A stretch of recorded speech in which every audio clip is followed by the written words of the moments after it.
예, 11월 첫 주, 11월 7일 우리 하나님 말씀 함께 살펴가도록 하겠습니다. 자, 오늘 요한계시록 일곱 번째 시간, 이제 12장 우리가 살펴가겠습니다. 역사는 왜 이렇게 흘러가고 있을까? 역사는 왜 이렇게 흘러가고 있을까? 이런 제목으로 우리 하나님 말씀 함께 살펴가도록 하겠습니다. 자, 성경에 어떤 책이든 많이 읽는 것보다 사실 바르게 읽는 게 중요하다고 했습니다. 바르게 읽는다면 많이 읽는 것이 굉장히 중요하겠죠. 자, 그래서 어쨌든 우리가 한 권 한 권을 읽기 전에 우리가 바르게 읽기 위해서 우리는 그 책이 언제 어디서 어떻게 적혔는지, 또 무엇을 왜 적고 있는지, 또는 누구에게 어떤 시대를 배경으로 적게 되었는지를 먼저 알고 읽어가야 된다 그랬죠. 그래서 이제 요한계시록은 AD 96년경 로마 제국의 그 도미티아누스 황제가 이 황제 숭배를 빌미로 기독교에 대한 엄청난 박해, 그러니까 네로 이후 두 번째로 박해를 가하는 그런 7년 정도의 그 공포의 시간들을 성도들이 지나가게 되는데, 그때 하나님께서 먼저 그 백성들을 안타까워하시며 다가오는 그 박해로 인해 두려워하지만 말고 장차 있을 미래의 세계, 이 땅이 결국 왜 어디로 흘러가게 되는지를 알게 하셔서 성도들로 하여금 우리가 보냄을 받은 이 땅 가운데서 나아갈 바를 알게 하시기 위해서 예수님의 제자였던 그 사도 요한을 통해서 보내는 편지다 그랬습니다. 자, 그래서 우리가 이 계시록을 살펴나갈 때 이런 기록 동기들을 우리가 항상 잘 기억하며 살펴나가야 되는 거죠. 자, 그래서 이제 계시록 안에는 크게 세 가지 내용이 있다고 그랬는데요. 19절을 통해 알 수 있는 것은 네가 본 것, 그리고 현재 있는 일, 그리고 이제 장래에 있는 일에 대해서 이제 적고 있는 것을 우리가 알 수 있습니다. 자, 그래서 이제 사도 요한이 그 두려워하는 백성들에게 격려와 참 소망을 주시기 위한 그 하나님의 부르심을 받고 하늘 보좌로 올라가서 보게 된 장면이 이제 4장과 5장의 말씀이었고, 그리고 이제 6장부터는 이제 비로소 이제 7가지 인을 떼면서 장래의 일들을 말씀하기 시작하죠. 자, 그래서 이제 7인이 말해주는 것은 그 로마의 박해에 짓밟혀서 고통받는 성도들에게 이제 장차의 일들, 앞으로의 세계가 어떻게 될 것인지를 보여주는 건데, 탐욕과 이제 욕심에 빠진 이 세계는 더더욱 욕심을 추구하며 더 최악으로 흘러가는 그런 모습을 알게 하시면서, 그래서 결국 이 땅에는 소망이 없다라는 것을 분명하게 보여주시는 것이었고, 그러나 하나님은 그런 역사 속에서도 성실히 일하시며 성도들의 구원을 위해서 이 마지막 심판을 미루면서까지 애쓰시는 그런 모습도 보여주셨는데, 그러나 결국 욕심과 탐욕으로 흘러가는 이 세상은 결국 하나님의 심판을 반드시 받을 수밖에 없는 그런 상황으로 흘러가서 이제 대환란의 그런 상황들이 다가오게 될 것이다. 그런 것이 어떤 것이다 라는 것을 알려주는 게 이제 7인의 이야기였고요. 그래서 이제 마지막 7번째 인은 그런 예수님의 재림의 날이 이르기 전 바로 직전에 이제 그 때를 알리는 대환란이 어떤 것인가를 알게 하는 7 나팔을 불러오는 그런 연결이 이루어지게 되죠. 그래서 그 나팔이 이제 하나씩 불려질 때 이 세상은 점점 파괴되어져 가고 멸망으로 가는 것을 볼 수 있었습니다. 그러나 그런 와중에도 하나님께서는 끝까지 한 영혼이라도 더 바른 길로 부르시기 위해서 그 애쓰시는 그 하나님의 마음을 보면서 우리는 이런 이 심판의 와중에도 우리가 과연 어떤 사명을 가지고 살아가야 되는가라는 것도 볼 수 있었죠. 자, 그리고 이제 10장과 그 이 11장의 그 전반부 앞부분에서는 7번째 나팔이 반드시 울릴 거다, 또 이렇게 예고하는 그런 예고와 더불어서 하나님께서 계속해서 그 한 영혼이라도 더 구원하시기 위해서 하나님의 열심, 그 마지막 증인들을 보내셔서 행하시는 그런 전도의 모습도 이렇게 보여주시는 것을 우리가 보았습니다. 자, 그리고 이제 11장 15절 드디어 이제 7번째 천사가 나팔을 부는 그런 일이 나오죠. 그래서 7번째 나팔과 함께 하늘에 하나님의 성전이 열리면서 이때 이제 끝까지 예수가 그리스도이심을 믿고 이 세상 속을 살지만 세상과 타협하지 않았던 그런 성도들, 알곡들을 이제 불이 섞인 유를 받아 건너편으로 이끄시는 그런 일, 휴거라면 휴거라고 말할 수 있는 이런 일들이 벌어지고, 그렇지 않고 끝까지 이제 자기 욕심에 빠져서 이 세상의 탐심과 그 욕정 속에 함께 살던 사람들, 그 가라지들은 이 세상에 남게 되어서 그다음에 이제 이 땅에 그 남겨진 이들에게 하나님의 분노의 대접이 쏟아지는 그런 얘기로 전개되는 것을 알게 해줍니다. 여기까지가 11장의 내용이거든요. 그러니까 이제 그 하나님의 분노의 대접이 쏟아지는 그런 이야기로 이제 이어지면 되죠. 그래서 12장을 보면 12장에서는 이제 그런 사람들이 어떻게 휴거가 돼서 예수님께서 어떻게 그 성도들을 맞이하시는지 이런 얘기가 쭉 진행되거나 또는 뭐 이 땅에 남겨진 가라지들, 그러니까 얘기가 갈라졌으니까 그런 가라지들 위에 하나님의 진노의 대접이 쏟아지는 그런 이야기로 이렇게 이어지면 이게 얘기가 잘 풀려가는데 12장이 그렇지 않았죠. 그래서 여기 이제 이 내용으로 말미암아 계시록의 이야기 진행과는 맞지 않게 뭔가가 이야기가 시작되면서 계시록의 해석을 굉장히 혼란스럽고 어지럽게 하는 그런 부분이었다 그랬습니다. 그래서 11장 이후 당연히 진행되어야 되는 성도와 관련된 이야기. 그럼 이것이 어디에 있을까? 계시록의 내용을 찾아보면 바로 그것이 이제 15장 그리고 이제 19장으로 이렇게 이야기가 연결이 되고, 그리고 이제 그렇지 않고 이 땅에 남겨진 불신자들에 관한 이야기가 이제 16장, 또 이제 그와 관련된 짐승의 세력들에 관련된 얘기가 17장, 18장으로 이렇게 이어지기 때문에 이 12장부터의 이야기는 어떤 내용들을 마치 중복하는 것 같기도 하고 또 전혀 엉뚱한 얘기를 하는 것 같이 그렇게 보여서 이런 흐름을 잘 모르면 혼란을 가져갈 수밖에 없습니다. 자, 그러나 이제 우리의 믿음의 선배들이 이런 부분을 놓고 이제 많이 고생하고 연구하고 애쓰면서 우리는 그래도 이 부분을 어떻게 바르게 볼 수 있는가 하는 그런 안목을 얻을 수 있다고 생각합니다.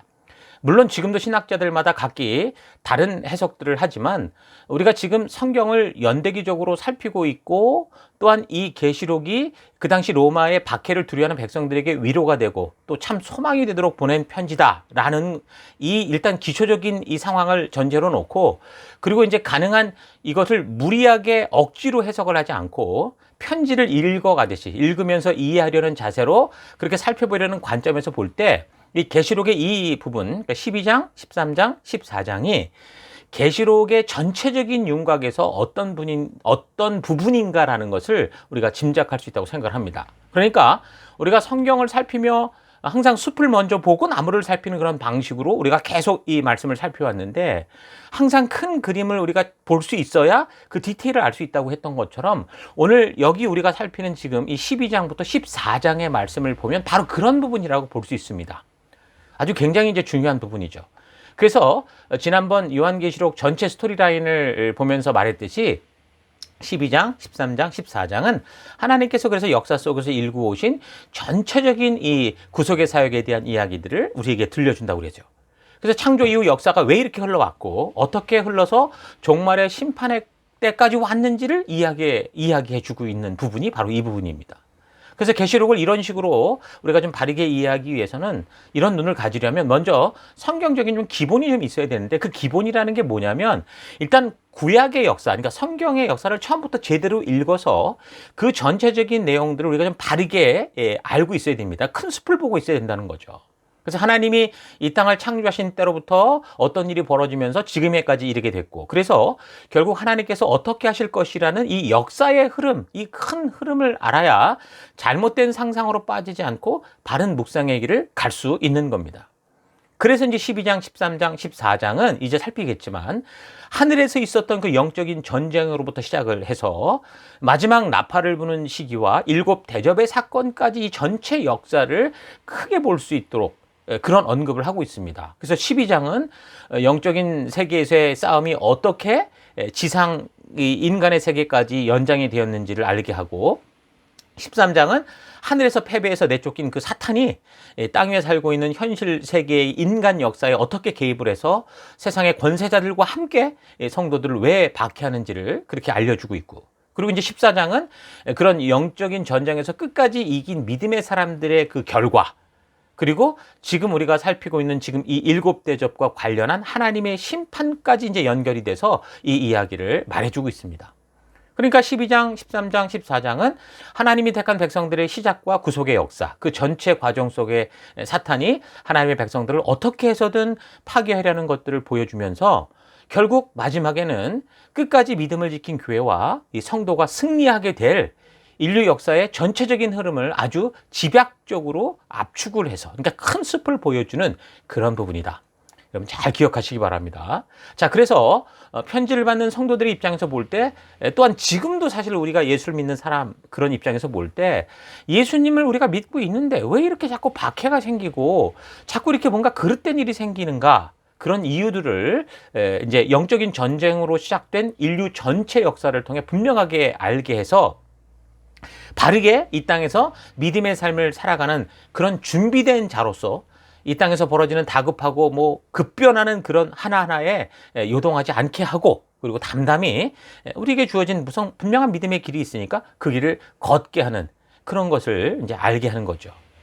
그래서 그런 여정 속에 있는 백성들을 하나님이 어떻게 보호하고 계시고 어떻게 인도하고 계시고, 그래서 결국 성도는 이런 영적인 싸움에서 어떤 준비와 각오를 가지고 보냄받은 이 땅에서 살아가야 되는가, 어떤 태도와 어떤 자세로 지금 이 순간 나에게 이 생명이 있는 동안 살아가야 되는가라는 것을 분명하게 알게 해주는 그런 부분인 것을 여러분 잘 기억하십시오. 자, 이런 전체적인 그림을, 이 숲의 이런 큰 그림을 보고 이제 12장부터 우리가 살펴가도록 하겠습니다. 자, 12장 1절입니다. 하늘에 큰 이적이 보이니 해를 옷 입은 한 여자가 있는데 그 발 아래에는 달이 있고 그 머리에는 12별의 관을 썼더라. 이 여자가 아이를 베어 해산하게 되매 아파서 애를 쓰며 부르짖더라. 자, 이제 12장에서는 이야기가 이제 여자, 또 그 다음에 여자가 낳은 아이, 그리고 이제 그 용, 이런 것들이 등장하며 이야기가 시작이 됩니다. 그러니까 여기서 해를 입은 여자라는 것은 태양을 입은 것을 말하는 거거든요. 태양을 옷 입은 여자가 머리에는 12별의 면류관을 쓰고 있고 또 그 발 아래엔 달이 있다고 했습니다. 그러니까 해와 달과 12별의 면류관을 쓰고 있는 여자가 남자아이를 잉태했는데, 이 남자아이를 5절에서 보면 철장으로 만국을 다스릴 남자다, 그렇게 얘기를 합니다. 자, 그렇다면 지금 이렇게 내용을 이렇게 쓱 들어볼 때 이 여자는 과연 누구고, 그럼 이 아이는 누구를 말하는 것 같습니까? 뭐 일단 얘기를 들어보면 이 아이는 그냥 문맥을 따라 읽어도 바로 그리스도, 바로 예수라는 그런 사실을 우리가 감잡을 수 있죠. 그리고 이 구절을 읽을 때 우리가 구약의 역사를 안다면 바로 이스라엘 민족의 시작이라고 할 수 있는, 그러니까 언약 백성의 시작이라고 할 수 있는 야곱과 그 12아들들의 이야기, 그러니까 창세기 37장에 보면 그 야곱의 아들 요셉이 꾸었던 꿈, 이것과 굉장히 유사하다는 것을 알 수 있을 겁니다. 해달별이 자기에게 절하는 그런 꿈을 꾸고 그것을 형제들에게 말했다가 아주 곤란한 일을 당하는데, 그러니까 요셉이 꾸었던 이 꿈은 뭘 말하는 겁니까? 결국 하나님의 그 부르심을 듣고 믿음으로 따라 나온 이 아브라함으로 시작되는 이 믿음의 가문이 큰 하나의 나라를 이루어갈 것이다 라는 것을 알게 하는 것이었죠.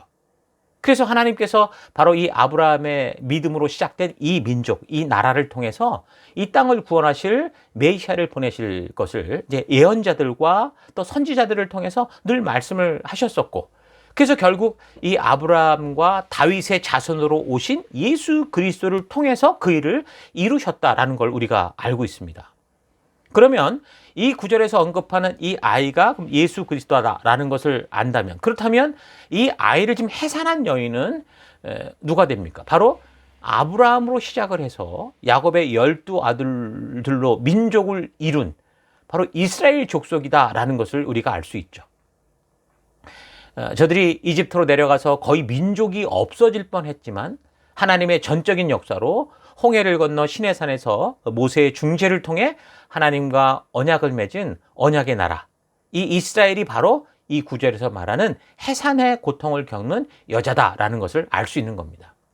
착각하지 말아야 됩니다. 이 여자가 마리아다 그러면 이단이 되는 거고, 또 우리가 한 가지 더 중요하게 생각해 봐야 되는 것은 이스라엘이라고 했지만 이스라엘이라는 어떤 특별한 그 혈통의 그 민족이라고 생각하는 것도 제가 볼 땐 바른 묵상은 아니라고 생각을 합니다. 그러니까 메시아는 이스라엘 민족이어서 그 혈통으로 나온 게 아니라 믿음의 조상이라고 불리는 이 아브라함으로부터 시작되는 그 믿음의 나라, 믿음의 족보, 믿음의 흐름을 따라왔다라는 것을 잊지 말아야 되는 거죠. 그러니까 어떤 나라를 이야기하는 게 아니라 믿음의 나라, 하나님의 말씀을 듣고 믿음으로 살아가는 그런 하나님 나라에 대한 이야기를 하는 겁니다. 자, 그러니까 이스라엘 민족이든 그 어떤 족속이든 하나님은 믿음의 사람들을 통해서 역사하실 수 있는 거지, 아무리 이스라엘 민족이고 아브라함의 직통 후계자라고 하더라도 저들이 하나님의 말씀을 믿지 않고 순종하지 않을 때는 역사하실 수 없었습니다. 그러니까 이제 여기서 태양을 입은 여자란 하나님의 말씀을 그대로 믿고 순종하며 믿음으로 사는 믿음의 사람들, 믿음의 백성들을 말하는 거라고 볼 수 있죠. 그렇게 보면은 이스라엘 속에서도 믿음으로 살았던 그 백성들을 우리가 떠올릴 수 있고, 또 계속해서 믿음으로 살아가는 교회와 성도들을 떠올릴 수 있는 겁니다. 그러니까 예수님은 어쨌든 이스라엘의 혈통이라는 걸 강조하는 게 아니라 믿음의 혈통을 통해 태어나셨다라는 걸 여러분 잘 기억하셔야 됩니다. 자, 그래서 12장 3절, 하늘에 또 다른 이적이 보이니 보라, 한 큰 붉은 용이 있어 머리가 7이요 뿔이 10이라. 그 여러 머리에 7 왕관이 있는데 그 꼬리가 하늘의 별 3분의 1을 끌어다가 땅에 던지더라. 용이 해산하려는 여자 앞에서 그가 해산하면 그 아이를 삼키고자 하더니. 자, 여기서 지금 용이 등장하는데, 용이 어떤 존재인지 이제 구약의 근거를 통해 찾아보면 뭐 욥기에서는 라합이라고도 하고, 또 욥기 40장 같은 경우 하마라고도 하고, 또 이제 이사야 같은 데서는 리워야단 이런 식으로 표현을 하는데, 뭐 그것이 어떤 존재인지는 계속 읽어보면 12장 본문 자체가 설명을 해줍니다. 9절이죠. 큰 용이 내쫓기니 옛 뱀 곧 마귀라고도 하고 사탄이라고도 하며 온 천하를 꿰는 자라. 그가 땅으로 내쫓기니 그의 사자들도 그와 함께 내쫓기니라. 자, 분명하죠. 어떤 존재인지. 그러니까 머리가 몇 개고 뭐 뿔이 몇 개고가 문제가 아니라 그것은 바로 용이고, 그 용은 마귀고 사탄이다라는 사실, 이걸 우리가 분명하게 알면 됩니다. 자꾸 이런 걸 가지고 뭐 어떤 의미를 담아서 뭐 머리는 뭐고 7은 뭐고 이렇게 설명하려고 하면 뭐 성경 여기저기를 찾아서 뭐 사람들의 호기심을 자극할지 모르나 결국 이것이 뭐라는 거예요. 지금 본문이 말해주는 건 이건 사탄이다, 마귀다, 그렇게 말하고 있을 뿐이라는 거죠. 자, 그래서 머리가 7개인 이 어떤 그런 표현은 지혜가 많다라는 것을 우리가 생각할 수 있겠죠. 머리가 많으니까. 근데 뿔이라는 것은 권세와 능력을 상징을 하는데, 이 뿔이 10개나 또 되니까 사탄은 굉장한 권세를 가지고 잔머리가 컴퓨터처럼 돌아가는 그런 존재라고 보면 됩니다. 사탄이 그 놀라운 잔머리를 가지고 인간들의 세상 속에서 세상의 모든 권세를 가지고 뒤흔드는 그 인간, 그 권력자, 황제, 왕, 이런 사람들이 욕심을 자극해서 횡포를 부리게 되면, 그들을 완전히 사탄의 어떤 꼭두각시로 만들어 버리면 이 사람들이 사탄에게 아주 철저하게 속아서, 이 도미티아누스 황제 같은 사람은 이렇게 탐욕에 빠진 인간이 뭐라고 그럽니까? 스스로 자기가 신이다라고 말하면서 황제인 자신을 숭배하라고 황제 숭배를 강요하는 이런 헛짓거리를 할 만큼 그 어떤 사람이도 당할 수 없는 그런 횡포를 부리게 되는 거죠. 그런 용이 지금 이 태양을 입은 여자가 해산할 아이, 그 그리스도 메시아가 나타나면 죽이려고 벼르고 있다, 지금 그 얘기를 하는 겁니다. 그래서 역사를 보면 이 사탄이 계속해서 이 메시아가 태어날 민족을, 그러니까 믿음의 혈통을 없애려고 하는 그런 별의별 짓을 다 하는 것을 보게 됩니다. 자, 좀 이따 살필게요. 12장 5절. 여자가 아들을 낳으니 이는 장차 철장으로 만국을 다스릴 남자라. 이 아이를 하나님 앞과 그 보좌 앞으로 올려가더라. 그러니까 짧은데 굉장히 많은 의미가 있습니다. 그러니까 여자가 낳은 아들, 그러니까 장차 철장으로 만국을 다스릴 남자 아이에 관해서는 시편 2편에서 우리가 알 수 있는 것은 하나님께서 너는 내 아들이다, 오늘 내가 너를 낳았다, 그렇게 하시면서 바로 이분을 통해서 철장으로 그들을 깨뜨리겠다라고 예언을 하고 있거든요. 그러니까 분명히 누구라는 거예요. 바로 예수 그리스도다, 예수님이다라는 걸 우리가 분명히 알 수 있죠.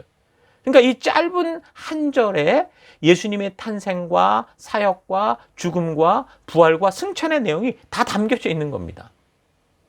그런데 정작 이런 메시아가 이 땅에 오셨을 때 어땠어요? 메시아를 기다리던 유대인들은 알아보지 못했습니다. 하지만 사탄은 그가 누구인지를 알았기 때문에 예수님이 태어날 때 어떻게 했어요? 헤롯 왕을 통해서 예수님을 죽이려고, 누군지를 모르니까 그 지역에 있었던, 베들레헴에 있었던 2살 이하의 아기들을 싹 다 죽이는 끔찍한 짓을 벌이죠. 그게 실패하니까 나중에는 예수님의 제자였던 가룟 유다의 마음속에 예수님을 팔아넘길 생각을 집어넣어서 마침내 유대교 지도자들에게 넘겨주게 합니다. 그러니까 조금 전에 말했듯이 사탄은 역사 속에서 계속적으로 이 철장으로 만국을 다스릴 왕, 이 메시아가 오지 못하도록 하기 위해서 하나님이 사용하실 이 믿음의 혈통, 믿음의 사람들을 아주 철저하게 없애려고 수많은 살인을 저질러 왔던 겁니다. 아담과 하와가 낳았던 첫 자손인 이 가인과 아벨, 이 가인을 통해서 하나님의 뜻대로 믿음을 따라 살아가는 그 동생 아벨을 돌로 쳐 죽이는 그런 사건부터 시작을 해서 믿음의 조상인 아브라함의 아내 이 사례를 이집트의 바로 왕을 통해서 겁탈하려고 하는 그런 짓도 하고요. 그리고 아브라함의 아들들 중에 믿음으로 사는 길을 걷게 되는 이스마엘이 아니라 이삭의 그 아내 리브가를 또 가나안 그랄 땅의 왕이었던 아비멜렉을 통해서 역시 또 범하려고 했습니다. 그리고 그 후에 아브라함의 자손들이 이제 번성해 나갈 때 믿음의 민족을 이루게 될 그 야곱의 아들들 중에 이제 메시아가 올 혈통이었던 유다의 아들들을 세상 문화로 유혹해서 전부 죽였습니다. 그러나 하나님은 믿음을 가지고 있던 이 며느리 다말을 통해서 그 자손을 지켜나가죠. 그리고 야곱의 아들들이 이집트로 내려가잖아요. 그리고 400년을 거기서 종살이하며 살 때 이집트 왕 바로를 통해서 어떻게 해요? 이스라엘 족속에서 태어나는 남자아이들을 다 죽여서 이 민족의 혈통을 끊어버리려고 했습니다.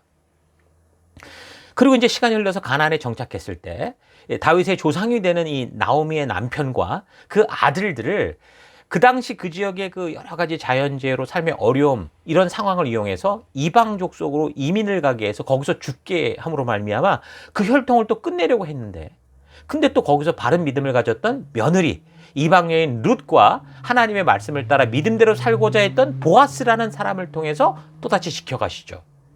그리고 이후에 이스라엘 왕국이 세워졌을 때 메시아가 올 믿음의 혈통이었던 다윗을 다른 사람도 아닌 그의 왕이었던 사울의 시기심을 통해서 그 욕심을 통해서 탐욕을 통해서 이 사울 왕이 살아있는 동안 평생 동안 쫓아다니며 죽이려고 했었습니다. 그러니까 사탄은 이 역사 속에서 계속해서 이 구원자가 이 땅에 오지 못하게 하려고 이스라엘 족속 오늘 본문의 말씀의 의미대로 한다면 본문의 말씀대로 한다면 태양을 입은 여자를 계속 죽이려고 한 거죠. 그러니까 이것저것 안 되니까 예수님이 탄생할 때 헤롯 왕을 통해서 그 당시 태어난 2살 아래 아이들을 다 죽여서라도 이 그리스도가 이 땅에 오시지 못하도록 길을 쓴 것을 볼 수 있습니다.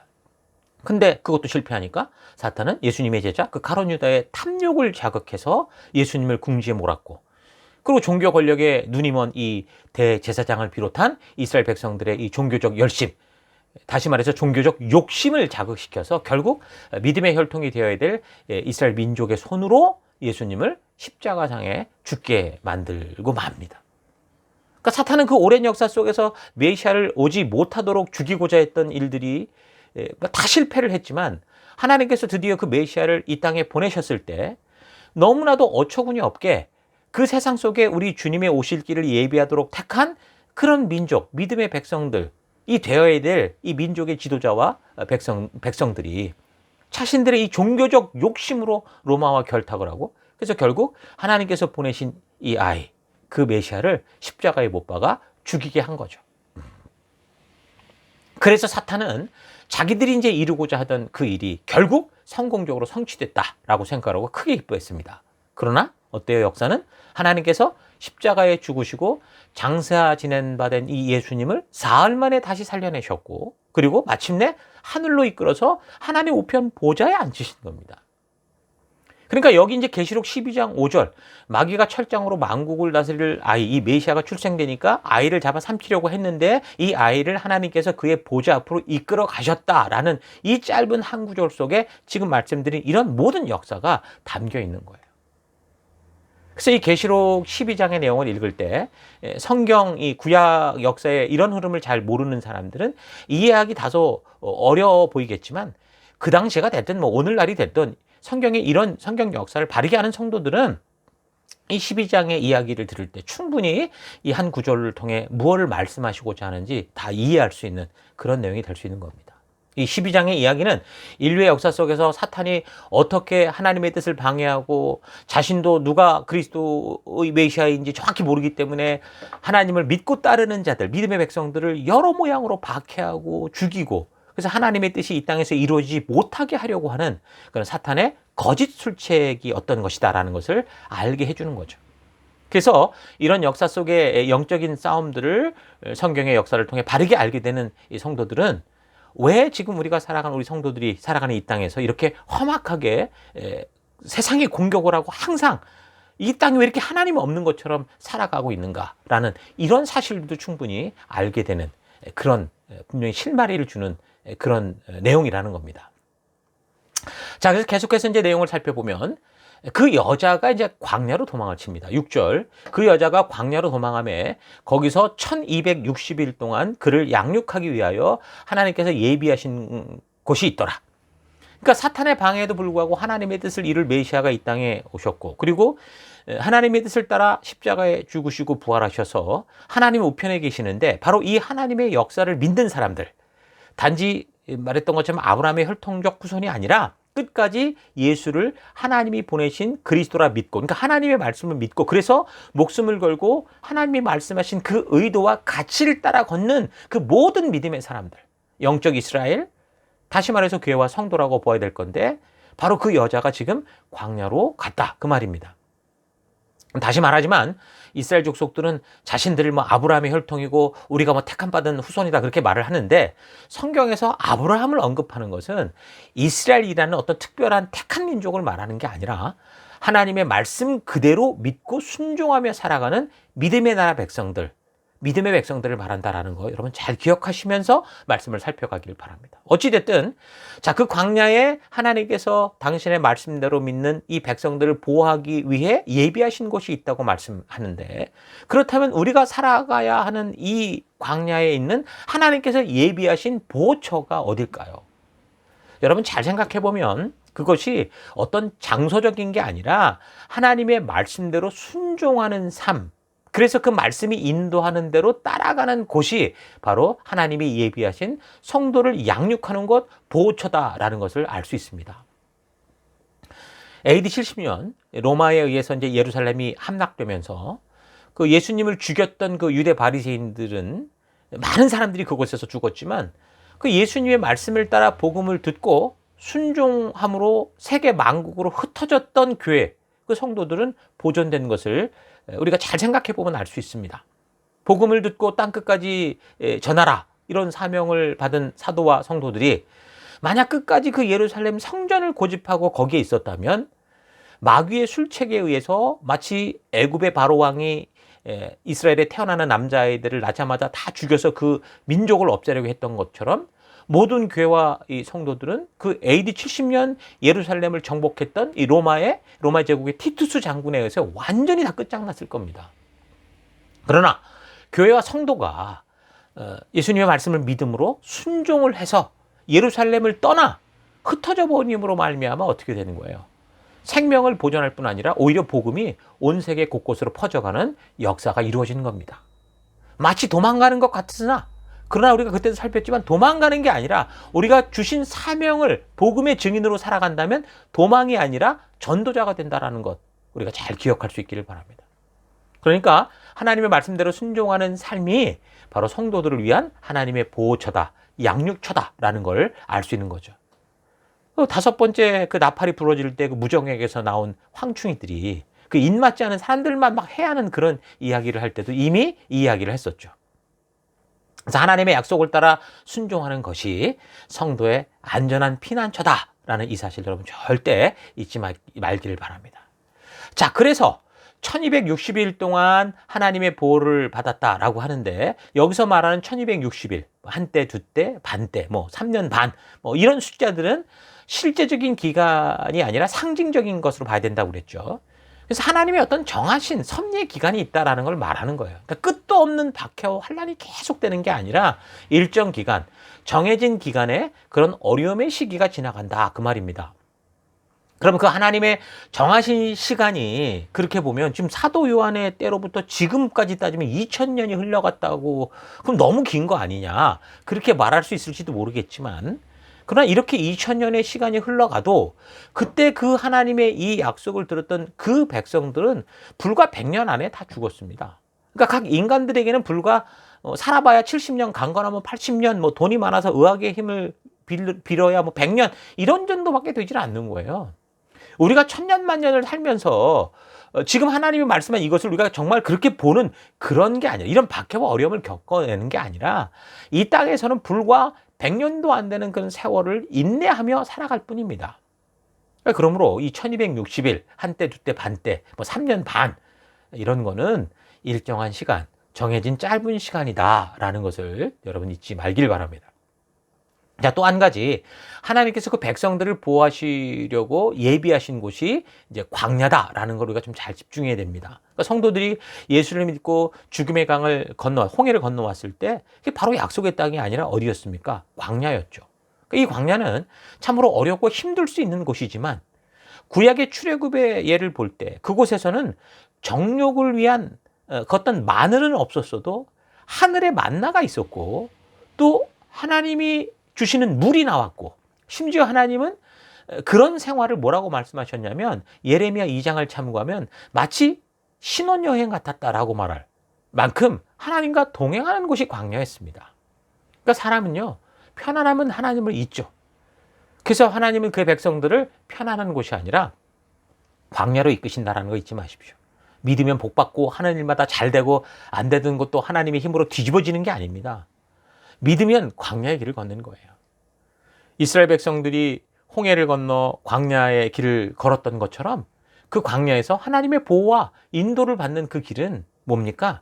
오직 말씀대로 순종하며 하나님이 인도하신 대로 따라가는 거. 그 순종이 그들의 피난처였다. 그들의 생명의 길이었다라는 걸 잊지 말아야 됩니다. 그러니까 순종이 생명인 거예요. 자, 10장에서 요한이 받아먹은 그 두루마리의 말씀이 처음에는 입에 달았지만 점점 뱃속에서 쓴 것이 되는 것과 같은 거죠. 하나님이 우리를 광야로 인도하는 것은 우리를 죽이기 위한 게 아니라 이 세상의 정욕과 욕심들을 십자가에 못 박아서 나중에 이제 22장에 나오는 그 새하늘 새 땅에서 영원히 살아가는 거룩한 존재가 바르게 되게 하기 위해서 그 영원한 천국에서 필요 없는 모든 것들을 어떻게 하는 거예요? 이 광야에서 싹 다 없애기 위해서, 이 땅에서 싹 없애버리시기 위해서 하나님이 세밀하게 인도하시는 것이 바로 광야다라는 걸 우리가 기억해야 됩니다. 자, 광야에서 그래서 이스라엘은 욕심껏 살 수는 없었습니다만 거룩하게 살 수 있었어요. 이게 하나님이 기대하시고 하나님이 우리를 이끄시는 것 아닙니까? 거룩한 삶이 뭡니까? 바로 하나님 말씀대로 따라가며 말씀대로 순종하며 사는 삶이 거룩한 삶입니다. 이 세상은 가나안에 가서 그러니까 이스라엘은 가나안에 가서 무너지고 넘어졌지 이 광야에서 오히려 무너지지 않았고 더 오직 하나님만 따라가는 진정한 믿음의 사람들로 성장해 갔습니다. 그래서 그 하나님의 말씀대로 순종해야 되는 이 광야의 보냄을 받고도 그 광야에서 세상을 그리워하고 애굽의 욕심과 정욕을 참지 못해 살아가던 그런 사람들은 어떻게 됐어요? 결국 다 죽었잖아요. 그러나 그 광야에서 소망을 잊지 않고 오직 주의 말씀을 따라 인도하심을 따라 순종하며 걷던 사람들은 결국 약속의 땅, 젖과 꿀이 흐르는 가나안 땅에 들어가서 축복된 삶을 누리게 되는 겁니다. 그러니까 믿음의 삶은 광야의 삶인데 그러나 그 길의 끝은 천국에 다 있다라는 걸 기억해야 됩니다. 그래서 기독교가 말하는 참된 축복은 뭔가 이 땅에 내가 사둔 땅값이 집값이 갑자기 뛰어오르는 운수대통을 하고 이런 게 아니라 내가 가는 것이 그 어디라도 그곳에서 하나님이 말씀해 주신 그 법도와 규례와 명령과 계명에 담긴 하나님의 의도, 그 뜻대로 순종하는 삶을 살아가는 것, 그게 축복이다라는 거 잊지 마십시오. 그렇게 하나님의 말씀대로 순종함으로 하나님과 늘 동행하는 삶이 성경이 말씀하는 가장 소중한 축복이다. 하나님이 우리에게 주신 최고의 복이다라는 것을 여러분 잘 기억하십시오. 여러분은 그래서 주님 한 분만으로 만족하십니까? 아니면 그렇지 않습니까? 하나님께 기도하면서 나를 사랑하면 좀 돈을 좀 줘보시고 시험에 1등 좀 하게 해보시고 주식 1,000원 투자해서 1,000억을 좀 벌게 해보시고 이런 식이라면 여러분 뭔가 완전히 잘못된 번지를 찾은 겁니다. 기독교에는 우리 하나님의 말씀에는 그런 것이 목적이 된 축복이 없습니다. 이 땅을 천국으로 만들려는 것이 복음에 대한 착각이죠. 계시록을 완전히 오해한 결과입니다. 이 땅에는 소망이 없다라는 걸 지금 성경은 말하고 있거든요. 영원한 천국이 우리 집이다라는 것을 말하고 있는 게 성경의 말씀이고 특히 이제 계시록이 우리에게 강하게 외치는 말씀인 거죠. 자, 12장 7절입니다. 하늘에 전쟁이 있으니 미가엘과 그의 사자들이 용과 더불어 싸울세 용과 그의 사자들도 싸우나 이기지 못하여 다시 하늘에서 그들이 있을 곳을 얻지 못한지라 큰 용이 내쫓기니 옛뱀 곧 마귀라고도 하고 사탄이라고도 하며 온 천하를 꿰는 자라 그가 땅으로 내쫓기니 그의 사자들도 그와 함께 내쫓기니라. 그러니까 이 부분은 마치 영화의 무슨 회상 장면처럼 왜 우리가 사는 이 땅에서 욕심과 탐욕이 가득 찬 삶을 살며 서로 죽고 죽이는 그런 일들이 이 역사 속에 끊이지 않고 벌어지게 되는가라는 그 영적인 그 역사의 그 뿌리를 보여주는 겁니다. 그러니까 큰 전체를 보여주는 그 숲을 보여주는 거라고 그랬잖아요. 그래서 12장, 13장, 14장은 11장의 마지막 나팔과 연결된 이야기가 아니라 영육간의 이 전체 구속 사역의 역사를 압축해서 하이라이트로 보여주고 있는 숲을 보여주는 거다라는 거 잘 우리가 기억하면서 이 부분들을 이해해 가야 됩니다. 그러니까 우리가 살아가는 이 땅에서 이렇게 혼란한 죄악의 끔찍한 일들이 끊어지지 않는 것은 바로 이런 영적인 세계에서 벌어진 영적인 전쟁의 결과고, 이런 영적 전쟁은 종말의 날까지, 나중에 살펴보다 보면 심지어 천년 왕국이 끝나고까지 영원한 새하늘과 새 땅이 임하기 전까지 벌어지게 되는 거 여러분 잘 기억하셔야 됩니다.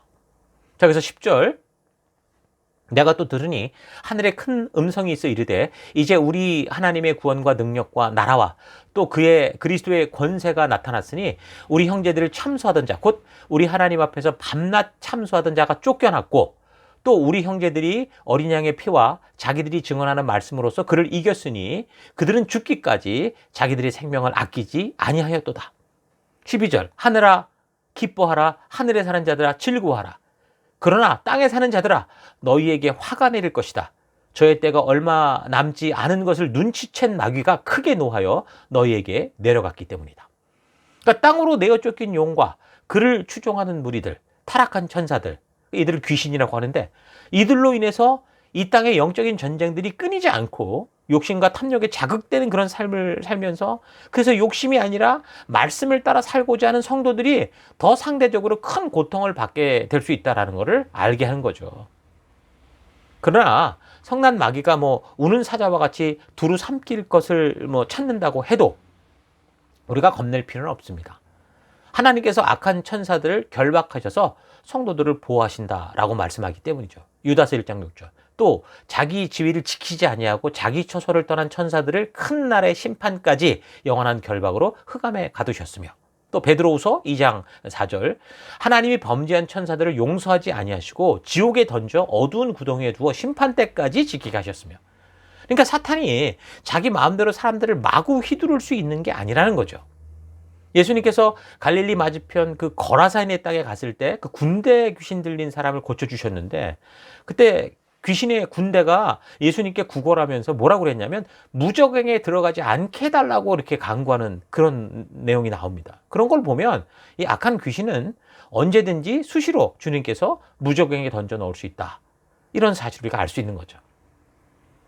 그러나 우리가 분명하게 알아두어야 될 사실은, 사탄은 보통 사람으로서는 결코 당할 수 없는 그런 술수, 잔머리를 가지고 있고, 악한 성품과 거짓으로 사람의 본능, 욕심을 자극해서 사람들끼리 자꾸 싸우게 만들고, 수단과 방법을 가리지 않고 성도들을 시험하기 때문에 항상 하나님의 말씀으로 깨어 있어야 된다라는 거 여러분 잘 기억하셔야 되고, 그리고 사람이 감당하지 못할 정도의 악한 귀신들은 주님께서 수시로 묶어서 무적행에 던져 넣으시기 때문에 환난 가운데서도 우리가 해야 될 일은 두려워하지 않고 담대하게 하나님의 말씀을 전하는 증인된 삶을 살아야 된다라는 거 여러분 잊지 말아야 됩니다. 그러니까 사탄은 자신의 마지막이 다가오고 있다는 것을 알고 수단과 방법을 가리지 않고 지금 성도들을 어쨌든 핍박할 겁니다. 사탄은 큰 이적과 기사를 행해서 사람들을 유혹하기도 하고 큰 권세를 가지고 핍박하기도 할 건데, 진리를 아는 성도들은 그 악한 사탄의 권세에 굴하지 않고 맞서서 싸우다가 많은 성도들이 순교하게 될 거다. 그런 이 교회 시대 이야기를 우리에게 지금 말해주는 거죠. 마태복음의 근거로 볼 때 주님께서 만약 그런 이 고통의 날들을 감하지 않는다면, 이런 위협의 날들을 감하지 않는다면 우리가 육체로 살아서 구원받는 사람이 거의 없을 정도로 아주 혹심한 환난이 있을 거다, 그렇게 얘기를 하거든요. 자, 그래서 말세를 살아가게 될 성도들은 사탄의 마지막 발악이라고 할 수 있는 핍박과 예수의 피와 하나님의 말씀대로 순종하는 자세로 싸워갈 것을 결단을 하고, 굳건히 하나님의 말씀 위에 서서 하루하루 이 말씀의 가치를 달아 나아가는 그 길로 우리가 걸어가야 되는 거 잊지 마십시다.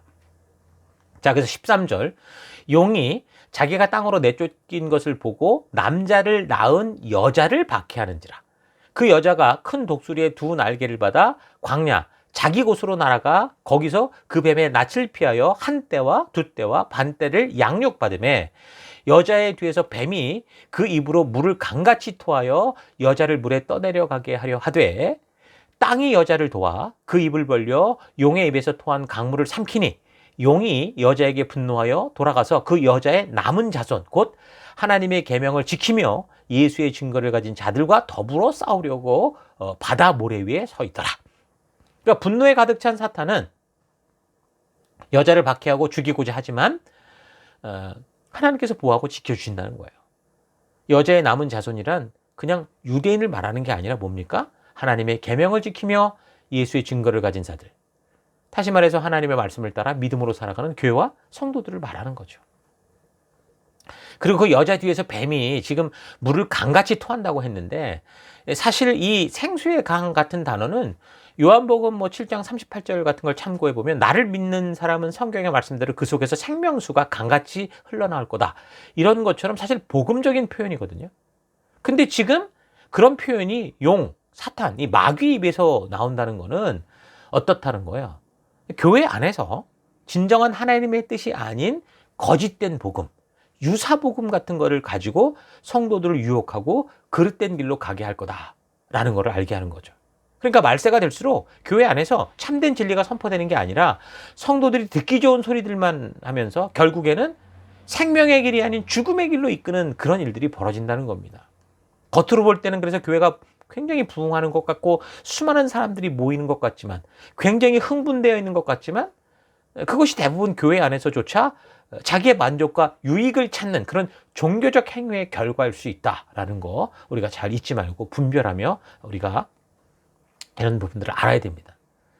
계시록 1장 16절에서도 예수님의 입에서 양쪽에 나리선 검이 날카롭게 나오는 거, 그 생명과 진리의 말씀이 나오는 것을 보여줬는데 사탄은 그런 모양을 닮은 유사복음, 거짓복음으로 교회와 성도를 어떻게 해서든 속여서 사람들의 욕심을, 이 탐욕을 만족시키는 그런 일들을 교회 안에서 지금 하려고 한다는 거죠.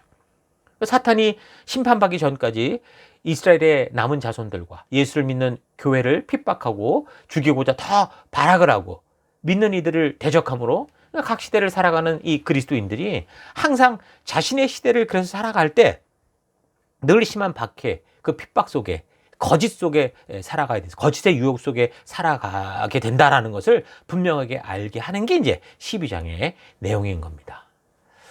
자, 정리를 좀 하면 12장은 인류의 역사 속에 빚어지는 이 엄청난 비극들이 근원적으로 어디서 어떻게 왜 시작이 돼서 장차 어떠한 방향으로 진행될 것인지를 개괄적으로 보여주시는 아주 굉장히 중요한 계시입니다.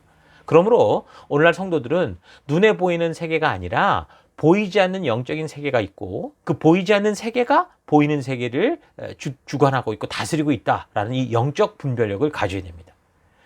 우리 세상에서 벌어지고 있는 이런 일들이 그냥 어떤 나라 간의 전쟁이 아닌 거고 그냥 기근이나 그냥 자연재해가 아닌 거고 그냥 우리의 젊은이들이 문화에 취하고 음란과 쾌락에 취하는 그게 아니고 잔머리를 굴리는 이 비열한 사탄의 숨겨진 영적인 음모들로 인해서 그런 일이 벌어지고 있고 그로 인한 결과다라는 사실을 바라볼 수 있는 이런 영적인 안목이 있어야 됩니다. 바로 그 사탄이 사용하는 가장 치명적인 그런 이 유혹의 도구가 우리가 가지고 있는 욕심, 본능, 탐욕이라는 거죠.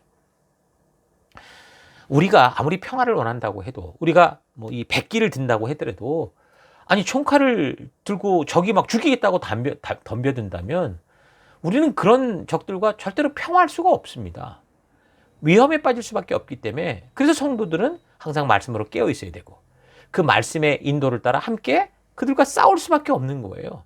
싸워서 우리 스스로를 지켜가야 되는 겁니다. 우리만이 아니라 하나님의 나라를, 하나님의 이 세대를 지켜가야 되는 거예요. 그래서 여러분들이 느끼던 그렇지 못하든 어쨌든 이 온 인류는 그런 영적인 전쟁, 절대 멈출 수 없는 아주 치열한 사탄이 거는 그런 전쟁들이 계속 이어지고 있다. 그 결과들이 오늘날 우리가 세상에서 보는 그런 끔찍한 일들이다. 말도 안 되는 일들이다. 동성애를 비롯한 이거 이해되지 않는 그런 일들이다라는 거 우리가 잘 기억해야 됩니다. 자, 이 12장이 바로 이런 사실들을 우리에게 정확하게 말해주고 있는 거죠. 그 당시 이제 로마라는 나라의 박해 속에 있었던 그 성도들도 그 로마라는 나라의 권세를 가진 자들이 이 사탄의 꼭두가시가 돼서 어떻게 해서든 이 교회와 믿는 자들을 핍박하고 죽이고자 하는 그런 이 사탄의 술책이 있구나라는 것을 분명히 알게 됐겠죠. 자, 이 12장은 그런 영적인 전쟁의 역사들을 보여주고 있습니다. 그래서 11장 이후 이제 12장을 11장과 연결된 사건으로 보면 이제 도저히 계시록을 바르게 이해할 수 없는 미궁에 빠지게 된다라는 거 잊지 마십시오.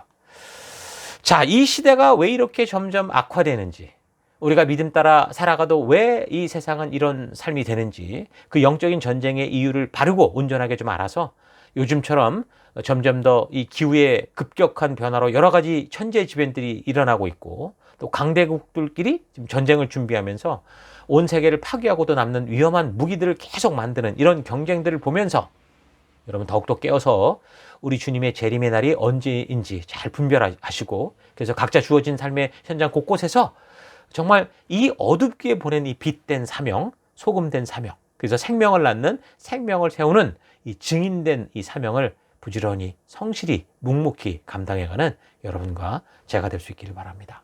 자, 2021년 이제 남은 시간이 얼마 되지 않는데요. 이 남은 시간 동안 말씀의 기초를 좀 우리가 튼튼히 좀 세워서 항상 주의 날을 분별하고 바르게 준비하는 우리가 될 수 있기를 바랍니다. 그래서 하나님의 뜰 안에 뿌리 깊은 나무로 자라가는 그런 한 주가 될 수 있기를, 그런 분별력을 갖는 한 주가 될 수 있기를 주의 이름으로 축원합니다. 오늘 우리 들은 말씀을 가지고 잠시 묵상하며 기도하십시다. 잠시 묵상하겠습니다.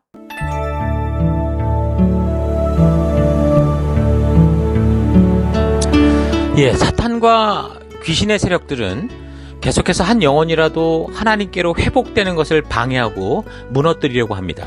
그래서 그 일을 행할 때 억지로나 강제로 하는 게 아니라 사람들의 본능, 욕심을 자극해서 스스로 하나님의 뜻에 거슬리도록 그렇게 행동을 하죠.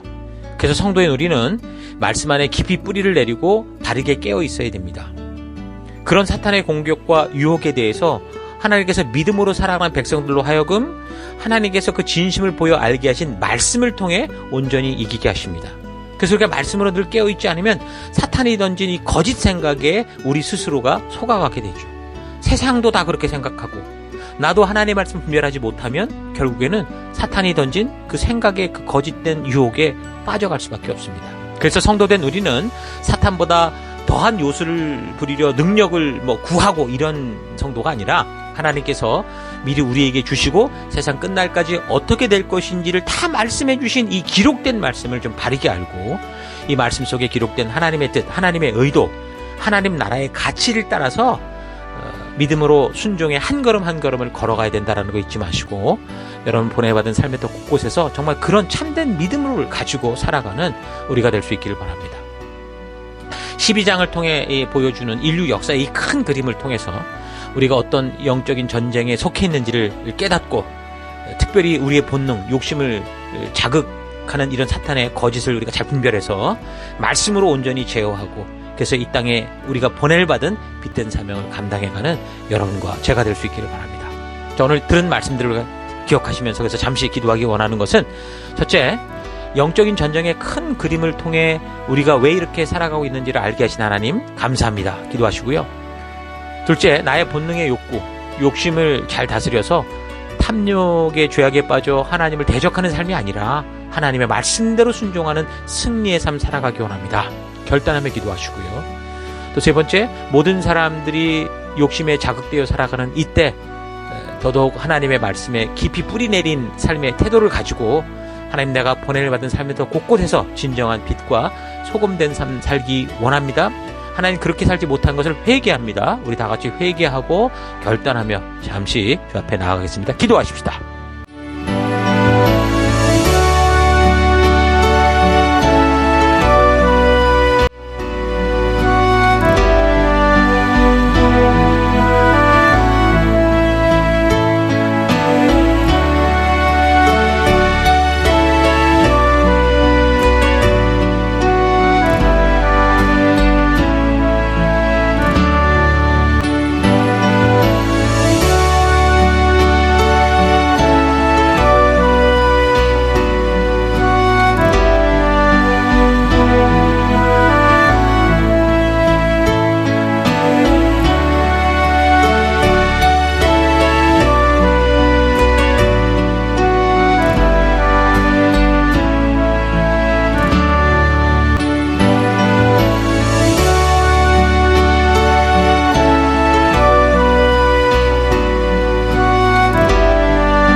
하나님께서는 우리에게 이 성경의 말씀을 통해 영적인 그 큰 그림들, 영적인 이 세계, 우리가 살아가는 이 세계의 모든 것들을 보게 하셨고 우리가 왜 이렇게 살아가고 있는지를 알게 하신 그런 하나님이십니다. 너무 감사합니다, 하나님.